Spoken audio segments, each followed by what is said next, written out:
Kālī Mā studies. And I've really enjoyed all of the feedback that I've gotten so far with our previous live streams and learning the different names and forms of Kālī Mā.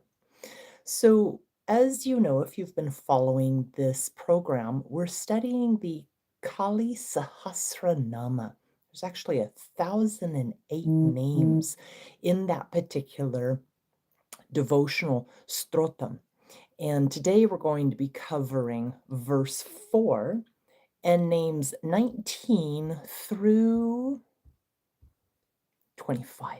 So before we begin, let's go ahead and set a sacred space around us by doing our 3 Om shields, just eliminating any old thought forms that don't serve us. And of course, let's give honors and salutations to her son, Ganesha. Let's bring our hands to heart center. Inhale.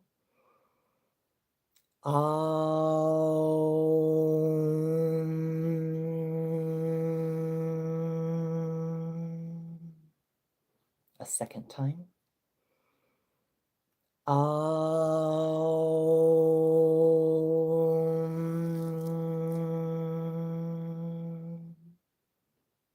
And a third time.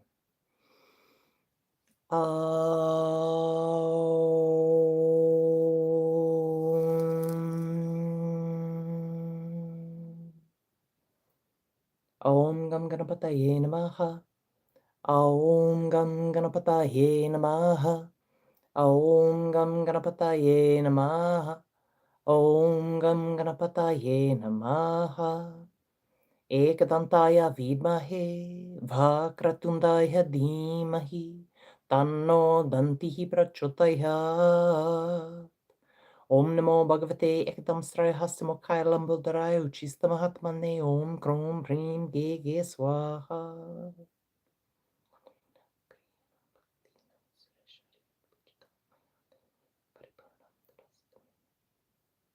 Jema.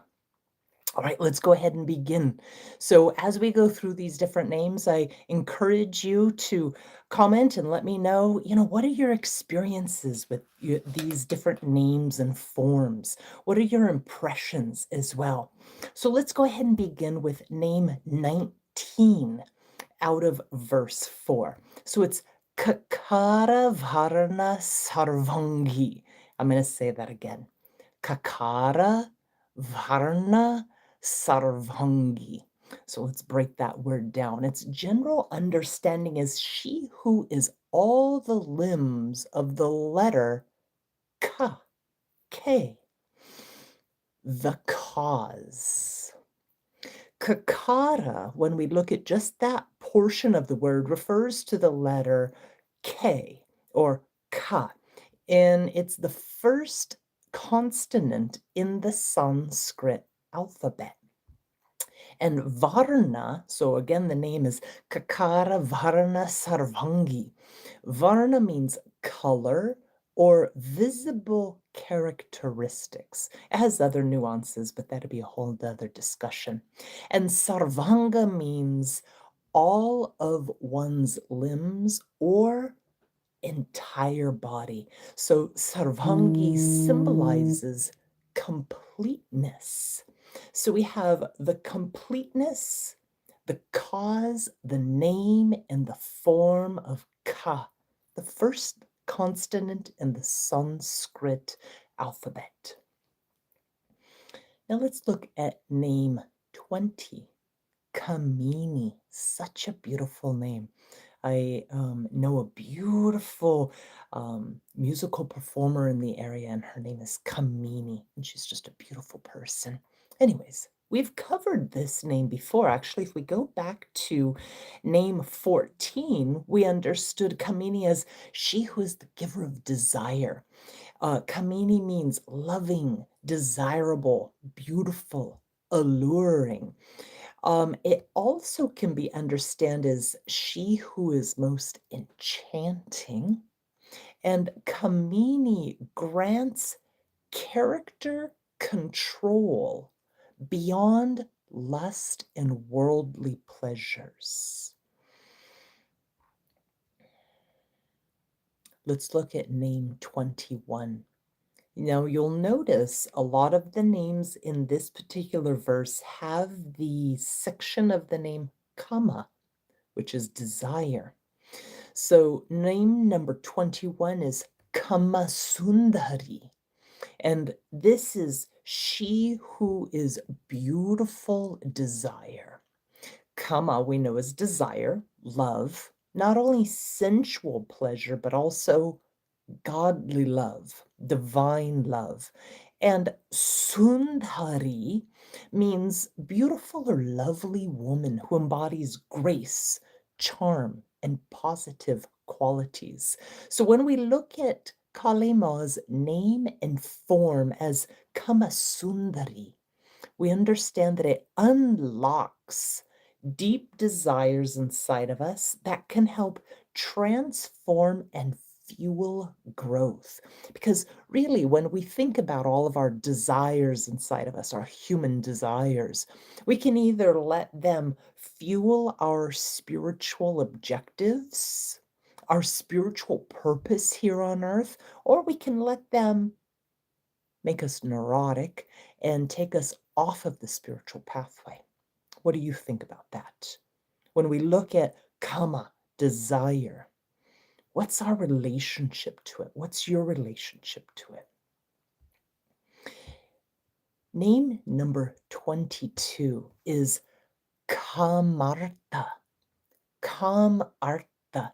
So we have kama and artha. Now, this particular form of the word artha is not artha like resources. If you've studied yoga philosophies and Vedic scriptures, you'll understand that artha is one of the four purusharthas. We have artha, dharma, moksha, and I missed one. Karma, artha, moksha, and dharma. That's not that particular spelling. So when we look at this name of Kālī Mā, karma artha, we already know what kama means, but this form of artha means being afflicted or pained or driven by desire. So kāmārtā is translated as having or being moved by strong desires, specifically romantic desires or being love-stricken. And when we learn about kāmartā, this embodiment of the Holy Mother, we see that she herself is the source of all passions, goals, pursuits, desires, or kama. Now, name number 23. Very, very simple. Kāmarūpā. We've already learned what kama means, and we know what rupa means if we've been listening to the other classes. It means form. So this is the name that indicates that Kālī Mā is the actual, not only the name, but the form of pleasure, the form of desire, the embodiment and manifestation of. And they also say that she is not only the name, the form, the source, but the root of all desire. Now, name 24 and 25 this week, I want to go into a bit deeper. So name number 25 is kāmadhenuḥ. This has a lot of really wonderful background on it. So the general meaning of kāmadhenuḥ is she who is the cow who fulfills all desires, who fulfills all desires. Or sometimes they call this name the cow that fulfills all wishes. Dhenuḥ, kama, we know, is desire. Dhenuḥ means divine wish-fulfilling cow. And she's also known as the cow of plenty or the mother of all cows. And if you've read the story about the churning of the ocean or the Samudra Manthan, there is a process where there's the churning of the ocean. You've got the devas on one side and the asuras on the other side, and they're pulling one way, pulling the other way, and all sorts of different things emerge from this ocean of milk. And one of the things that emerges, kāmadhenuḥ, the wish fulfilling cow. Now, in the Devi Bhagavata Purana, it states that Krishna and Radha became very thirsty. And so Krishna created Kamadhenuḥ from the left side of his body. And while drinking milk, in the story, the pot broke and the milk spilt, which became the Kshirasagha, the actual ocean of milk. So it's very interesting that not only did the cow of plenty or the divine wish fulfilling cow come out of the churning of the ocean, but she herself was the source of that ocean of milk. Now, when we see images of Kāmadhenuḥ, she's seen as a beautiful white cow with a woman's head, full milk udders, either an eagle or a parrot set of wings, and a peacock feather tail. It's also said that she contains 33 of the holy deities inside of her, like Vishnu and Brahma and Shiva. They say that her eyes, one is the sun and one is the moon, and that her legs are the Himalayan mountains. And if you look at different drawings, you can see images and depictions within her body of Saraswati, Matangi, Agni, and many, many more powerful deities. And they say that Kāmadhenuḥ, she is the provider of nourishment, the resource giver for milk, curd, ghee, urine, and dung, 5 resources, but also that she represents dharma and righteousness, spiritual righteousness, as well as abundancy and fertility and sustenance. So when we think of Kālī Mā, like I said in the first meeting that we had on this study, that a lot of people misunderstand Kālī Mā and they think she's just this fierce, fierce form with, decapitated heads and skulls and knives and blood. But in this form, we see her as a beautiful white cow that sustains and nourishes. If you've ever celebrated Diwali, which is the sacred festival of lights that comes once a year in the Vedic calendar, Kāmadhenuḥ is often celebrated on that day. Now, another name, 25, this will be the last one for this evening, is kalāvatī. And of course, I particularly like this name because this is the spiritual name that was given to me by my spiritual father as well as my spiritual mother. But kalāvatī is the 25th out of 1008 names of Kālī Mā in the Kālī Sahasranāma.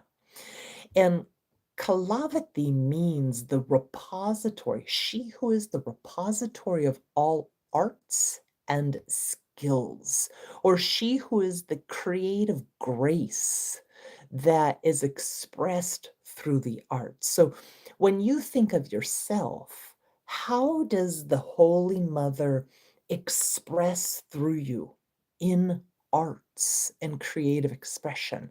Maybe it's poetry that you enjoy. Maybe it's a beautiful garden. Maybe it's keeping a beautiful temple space in your home. Or perhaps it's drawing.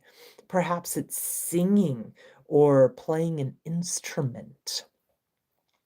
Now, when we look at the name kalāvatī, Kāla, K-A-L, long A, means fine art or creative expressions. A lot of people associate kalāvatī with the 64 arts, and others associate it with the 64 arts of Kama Sutra, but it's the fine arts. And we have everything from painting, music, singing, reading, speech, poetry, dance, theater, textiles, sewing, jewelry making, amulet making, architecture, healing, medicine. Some of the others are wreath and garland making, martial arts, astronomy, cooking, ritual, carpentry, sculpting, metallurgy, logics. Enforcing discipline is also one of the skills, as well as gaining victory and managing economics. So when we think about the 25th form of Kālī Mā, kalāvatī, how does that express in your life? What kind of skills are you nourishing? Are you working on perfecting or just getting introduced to? They often say that when Kālī Mā is moving through us as Shakti or Kundalini, one of the most wonderful signs is being inspired. And what type of things are you inspired to do as creative expression or a skill?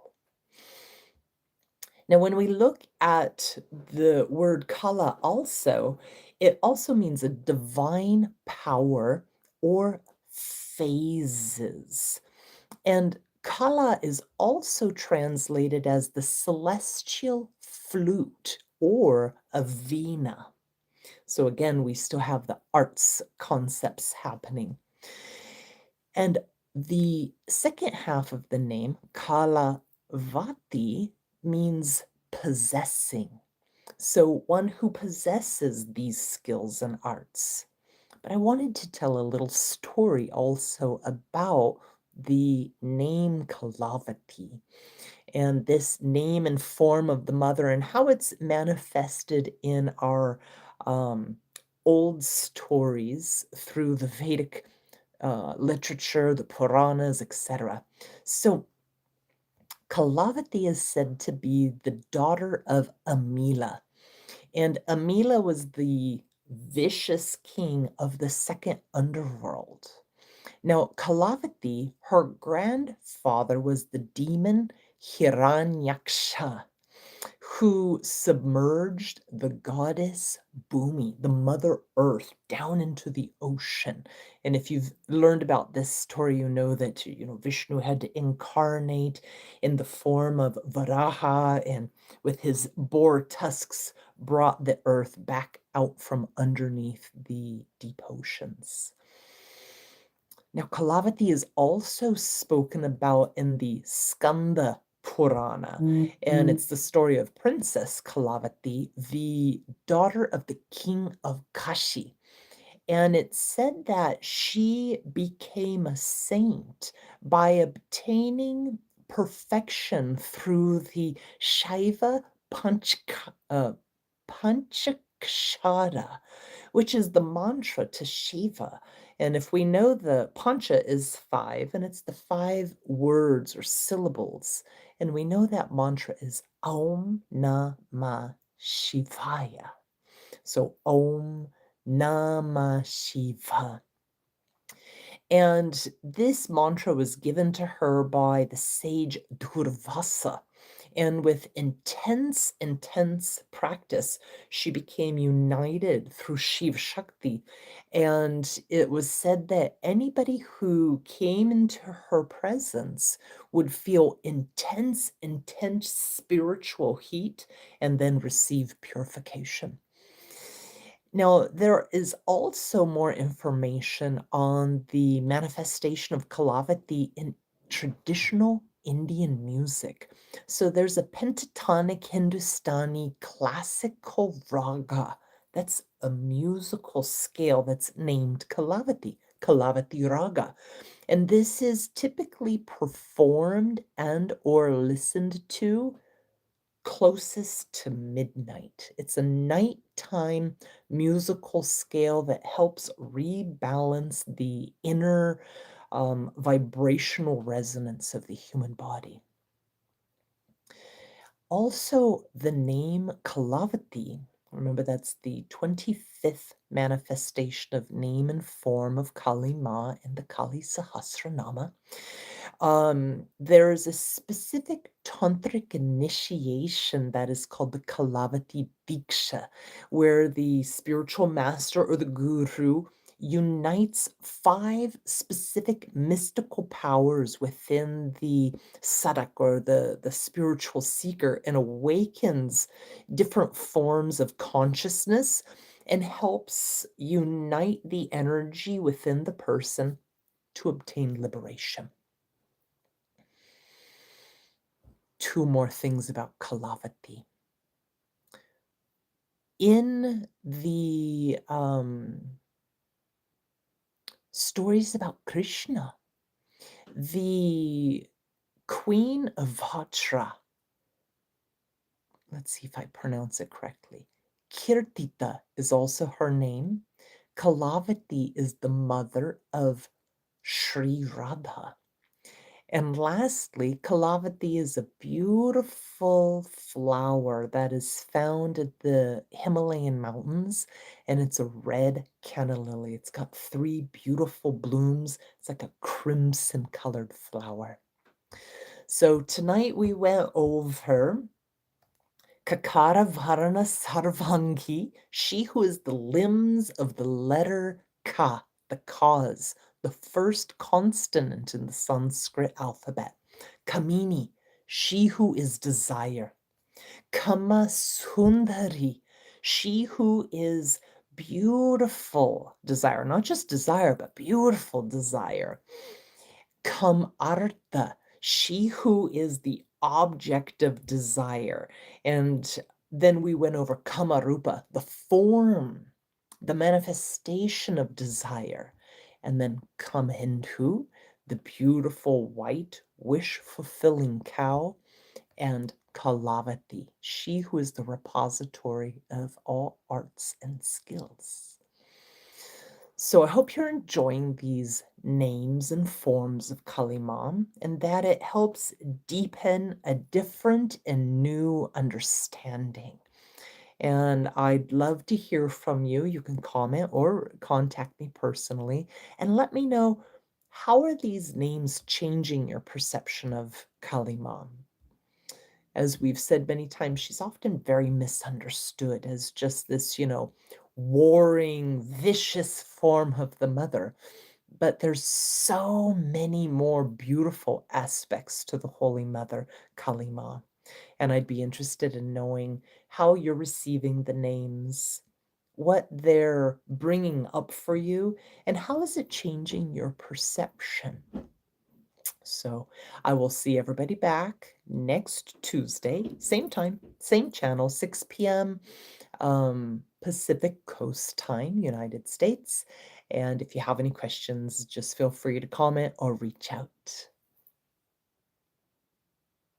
Gemma.